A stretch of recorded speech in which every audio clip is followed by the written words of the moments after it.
하나님을 온전히 믿는다는 것은 우리가 생각하는 것보다 더 어려운 것 같습니다.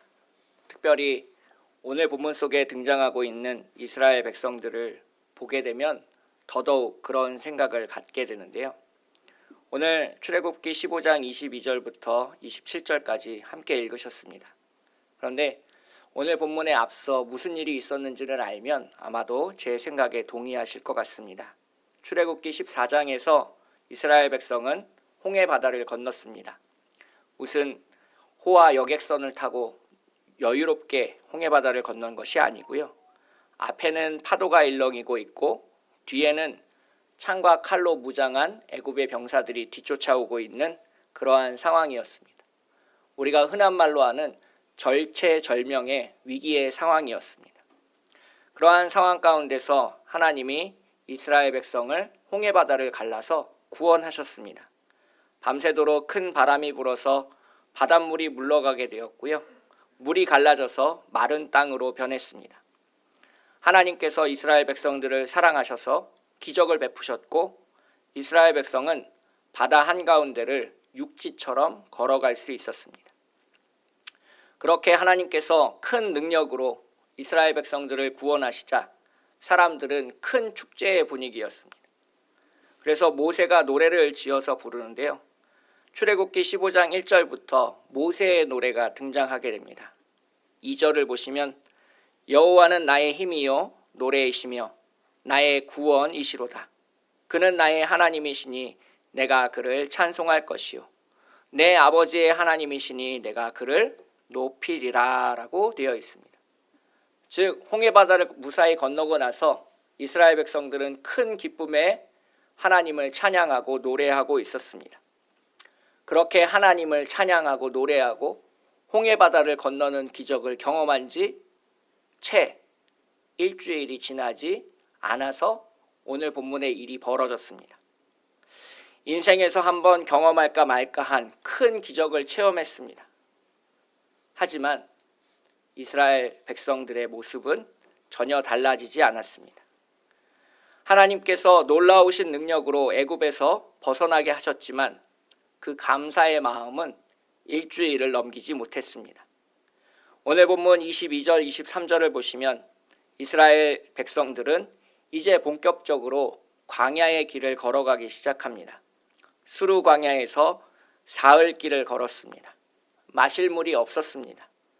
작은 샘에서 물을 길어서 마셔보았지만 너무 써서 마실 수가 없었습니다. 그들에게 예상하지 못한 큰 문제가 앞에 닥쳐왔습니다. 자신들이 문제에 부딪히게 되고 목마름에 고통받게 되고 마실 물이 없게 되자 하나님을 찬양하던 모습은 온데간데 없이 사라져버렸습니다. 찬양의 노래는 금방 불평과 원망으로 바뀌었습니다. 23절을 보시면 백성이 모세에게 원망하여 이르되 우리가 무엇을 마실까 하매라고 기록하고 있습니다. 풀어서 설명하면 왜 마실 물도 없는 이곳으로 우리를 끌고 왔느냐라고 불평하고 있는 것입니다. 이스라엘 백성은 홍해 바다를 건너기 전과 똑같이 하나님을 원망하고 모세를 원망하고 있었습니다. 출애굽기 14장 11절을 보시면 홍해 바다를 건너기 전에도 그들은 똑같이 불평불만을 이야기하고 있었습니다. 그들이 또 모세에게 이르되 애굽에 매장지가 없어서 당신이 우리를 이끌어내어 이 광야에서 죽게 하느냐? 어찌하여 당신이 우리를 애굽에서 이끌어내어 우리에게 이같이 하느냐라고 모세를 원망하고 있습니다. 하나님께서 분명히 10가지 재앙을 애굽 땅에 내리시는 것을 보았고 홍해 바다를 갈라서 안전하게 건너게 하시는 것을 경험했습니다. 그 홍해 바다 속에 애굽의 군사들이 빠져 죽는 것을 자신들의 눈으로 직접 목격했습니다. 이렇게 엄청나고 놀라운 일을 경험했지만 이스라엘 백성은 변하지 않았고 끊임없이 불평과 불만을 쏟아놓았습니다.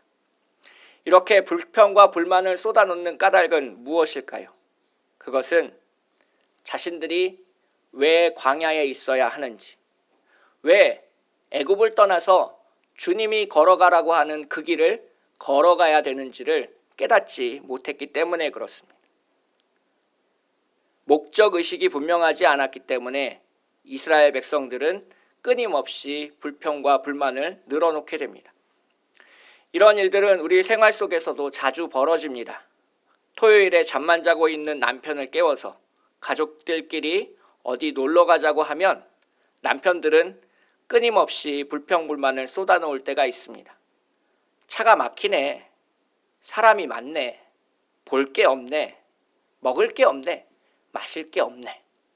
이렇게 불평불만을 늘어놓는 까닭은 함께 놀러 나온 이유를 마음속으로 남편들이 받아들이지 못했기 때문에 그렇습니다. 그래서 목적의식이 분명하지 않은 이스라엘 백성들은 지금 자신들이 처해 있는 그 문제에만 집중하게 됩니다. 당장 자신들의 목이 마른 것이 중요했고 그래서 모세에게 화살을 돌렸습니다. 여기서 안타까운 것은 이스라엘 백성들 스스로가 질문을 던지지 못했다는 겁니다. 이스라엘 백성들은 한번 되물어봐야 했습니다. 하나님께서 왜 우리에게 마실 물을 주시지 않는 것일까? 홍해바다를 건너도록 엄청난 능력을 행하신 하나님께서 왜 사흘 동안 우리에게 마실 물을 주시지 않는 까닭이 무엇일까?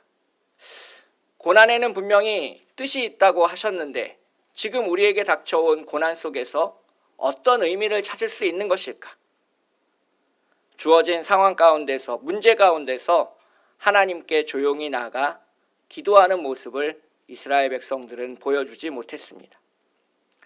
25절, 26절을 보시면 하나님은 이스라엘 백성에게 고난을 허락하신 까닭을 이렇게 얘기하고 있습니다. 여호와께서 그들을 위하여 법도와 율례를 정하시고 그들을 시험하실세. 이르시되 너희가 너희 하나님 나 여호와의 말을 들어 순종하고 내가 보기에 의를 행하며 내 계명에 귀를 기울이며 내 모든 규례를 지키면이라고 기록하고 있습니다.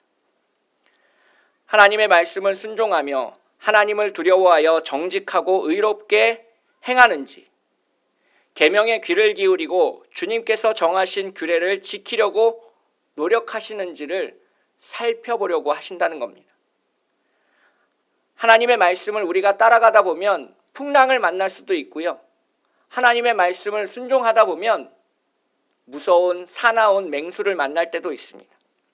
그러한 어려움 가운데서 정말 하나님의 말씀을 지킬 수 있는 사람인지 아닌지를 시험하고 계신 것입니다. 인생의 가장 어두운 지점에서, 인생의 가장 어려운 지점에서, 인생의 고난 가운데서 순종할 수 있는 사람은 풍요로운 때도 넉넉한 때에도 하나님의 말씀을 지켜나갈 수 있다는 것을 꼭 기억하시길 부탁드리겠습니다. 가장 낮은 곳에서, 가장 어두운 곳에서 가장 비참할 때 하나님의 말씀에 순종할 수 있었던 사람은 높아졌을 때, 자신의 이름이 세상 가운데 드러났을 때, 자신의 인생의 가장 찬란한 순간에도 하나님께 영광을 돌릴 수 있습니다. 하나님이 단순히 나를 배불리 먹게 하시고 내 기도를 잘 들어주시기 때문에 하나님을 믿고 섬긴다면 그 순종은 진짜가 아닐 수도 있습니다. 나를 배부르게 하기만 하면, 내 기도를 들어주기만 하면 우상이든 하나님이든 상관없을 수 있기 때문에 그렇습니다. 그래서 정말 잘 믿어야 됩니다. 주님이 그 고난 가운데 우리의 믿음을 살펴보시고 정말 주님이 말씀하신 것들을 그대로 지켜나갈 수 있는 믿음의 백성인지를 살펴보시기 때문에 그렇습니다. 하나님은 우리를 분명히 시험하십니다. 하지만 또한 피할 길도 우리에게 보여주십니다. 사도 바울은 고린도전서 10장에서 이렇게 말하고 있습니다. 사람이 감당할 시험 밖에는 너희가 당한 것이 없나니 오직 하나님은 미쁘사 너희가 감당하지 못할 시험당함을 허락하지 아니하시고 시험당할 즈음에 또한 피할 길을 내사 너희로 능히 감당하게 하시느니라. 고린도전서 10장 13절의 말씀입니다. 이스라엘 백성들에게 문제를 주시는 분도 하나님이십니다. 그리고 또한 그 문제를 해결할 방법을 알려주시는 분도 하나님이십니다. 25절을 보시면 모세가 하나님께 간구하는 장면이 나옵니다. 그리고 하나님께서 그 방법을 알려주십니다. 우리는 우리의 기도와 우리들의 필요에 신속하게 정확하게 응답하시는 하나님의 사랑을 오늘 본문에서 살펴볼 수 있습니다. 하나님은 무서운 아버지처럼 우리에게 고난을 허락하시고 나 몰라라 하시는 분이 아닙니다. 물가에 내어놓은 어린아이를 살펴보는 아버지와 같이 혹시 무슨 문제가 있는 것은 아닌지 우리를 눈동자와 같이 살펴보고 계십니다. 따뜻한 눈길로 우리를 바라보시는 분, 바로 그분이 하나님이신 줄 믿으시길 축복합니다. 하나님께서 모세에게 응답하시는 그 장면을 보면 우리가 배울 것이 하나 있습니다. 하나님은 모세에게 구체적으로 무엇을 하라고 지시하지 않으셨습니다. 하나님의 행동은 매우 단순합니다. 모세에게 나무 하나를 보여주셨고 그 나무를 가리키셨습니다. 그리고 하나님의 응답은 거기에서 끝이 났습니다.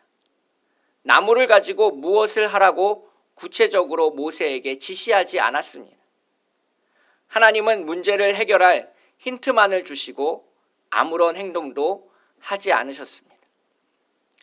이 장면을 보게 되면 우리는 하나님께 너무 완벽하게 우리의 기도에 응답하여 주시기를 원하는 것은 아닌지 살펴볼 필요가 있습니다. 구체적으로 몇 월 며칠 몇 시에 내가 무엇을 하면 좋을지 하나님께서 알려주시길 원하는 그러한 기도자도 있습니다.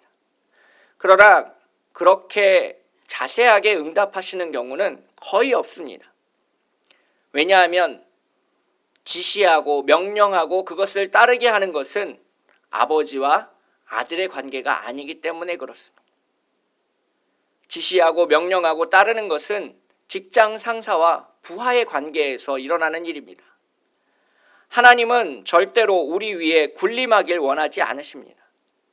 하나님은 우리가 가진 지혜와 능력 그리고 상상력을 활용해서 하나님의 말씀을 해석하고 문제를 해결해 나가기를 원하십니다. 하나님은 그 마라의 쓴물을 포도주처럼 달게 하실 수 있는 능력의 하나님이십니다. 그러나 그렇게 하지 않으셨습니다.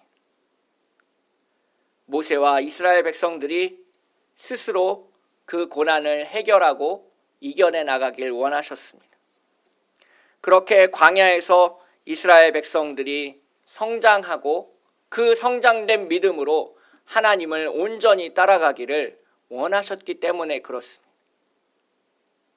모세는 주님의 그 부족한 음성, 나뭇가지를 가리키는 그 음성만을 듣고 자신의 지혜와 능력을 발휘해서 그 나뭇가지를 물속에 던지는 해결책을 찾았습니다. 우리의 인생에서도 마찬가지입니다. 주님께서 우리의 기도에 힌트만을 주실 때도 있습니다. 전체를 다 응답하시는 것이 아니라 아주 짧게 그것을 가지고 우리가 문제를 해결할 수 있도록 끙끙거리시게 만들 때도 있습니다. 그럴 때 모세가 행한 것처럼 그 힌트에 하나님의 짧은 응답에 우리의 지혜와 경험과 지식을 녹여내어 주님이 주시는 응답을 찾으시는 우리 모두가 되시기를 축복하겠습니다. 하나님께서 고난을 허락하시고 모세와 이스라엘 백성들 스스로 그 문제를 해결하도록 하시는 까닭은 무엇일까요? 그것은 바로 온전히 하나님을 믿도록 하기 위함입니다. 홍해바다를 건너게 하신 분이 하나님이십니다. 우리에게 만나와 메추라기를 주시는 분도 하나님이십니다.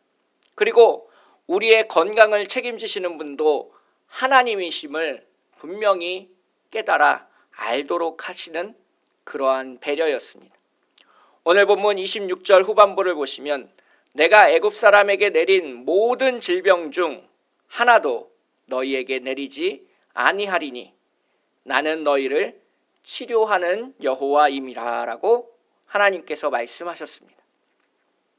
여기에서 치료하는 하나님, 여호와 라파가 등장하는데요.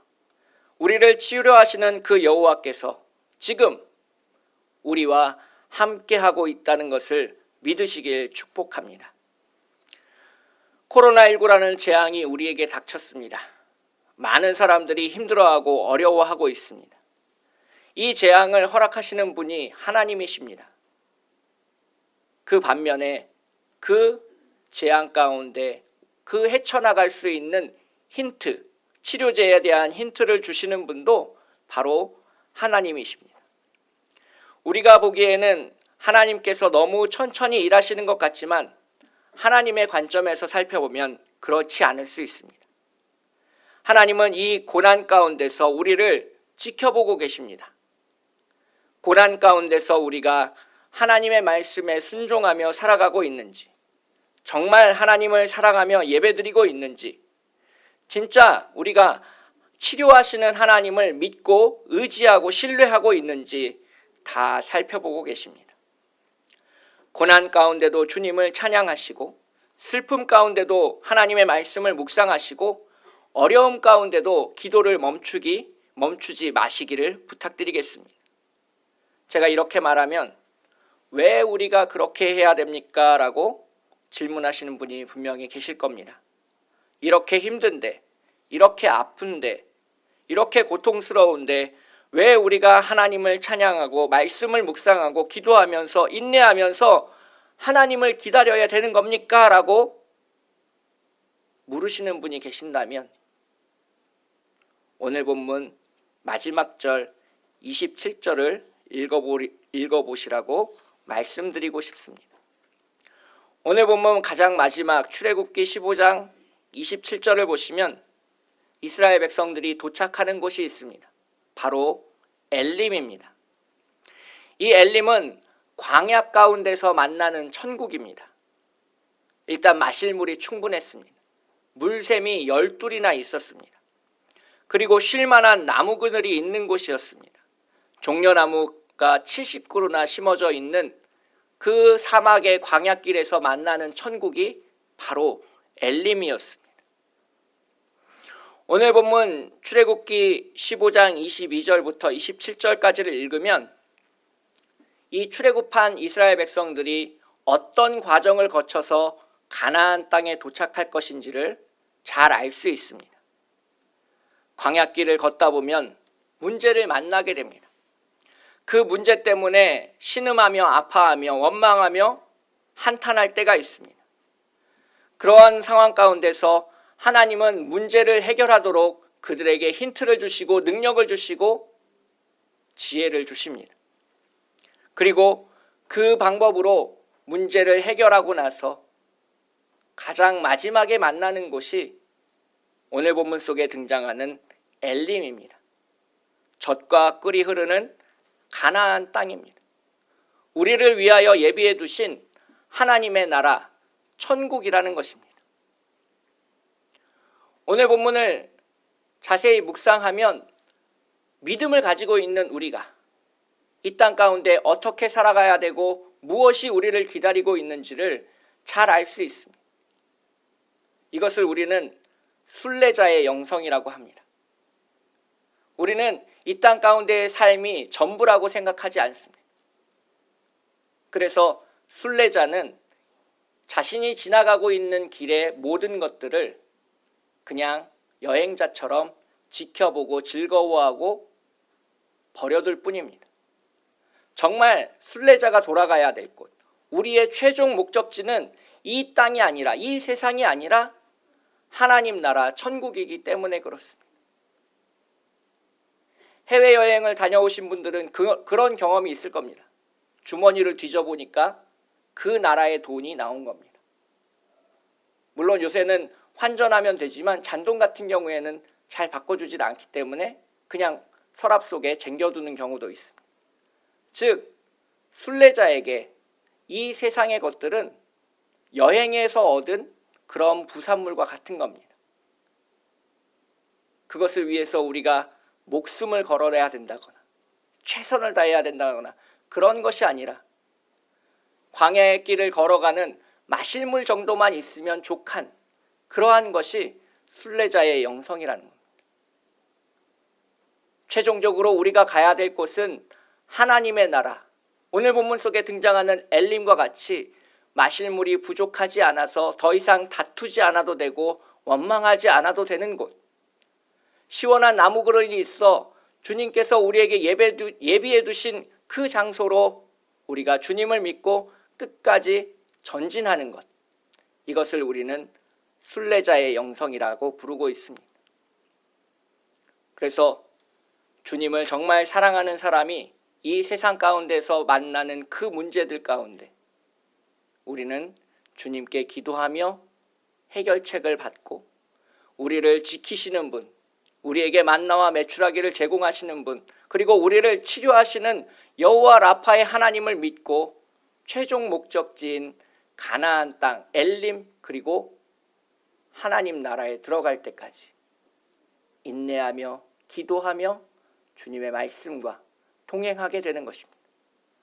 이 놀라운 축복을 우리가 믿고 이 말씀을 믿고 오늘도 세상 가운데서 주님과 동행하시는 우리 모두가 되시기를 축복하겠습니다. 함께 기도하겠습니다. 사랑과 은혜가 풍성하신 하나님 아버지, 주님의 은혜에 기대어 오늘을 살아갑니다. 아버지 하나님, 우리가 이 세상의 것들을 너무 좋아하지 않도록 인도하여 주시옵소서. 주님이 약속해 놓으신 그 쉴만한 물가로 우리가 갈 때까지 지치지 않고 낭망하지 않고 넘어지지 않고 주님과 동행할 수 있도록 우리를 붙잡아 주시옵소서. 우리의 목적지가 분명한지 다시 한번 마음에 새기고, 아버지 하나님, 우리의 문제 가운데서 역사하시는 하나님의 능력을 믿게 하여 주시옵소서. 우리를 치료하시는 분이 하나님이시고 우리를 지키시는 분이 하나님이시고 우리에게 먹을 것과 마실 것을 주시는 분이 하나님이시라는 사실을 오늘도 믿어 의심치 않고 세상 가운데 나아가도록 우리를 붙잡아 주시옵소서. 거룩하고 아름다우신 우리를 사랑하시는 예수님의 이름으로 기도합니다.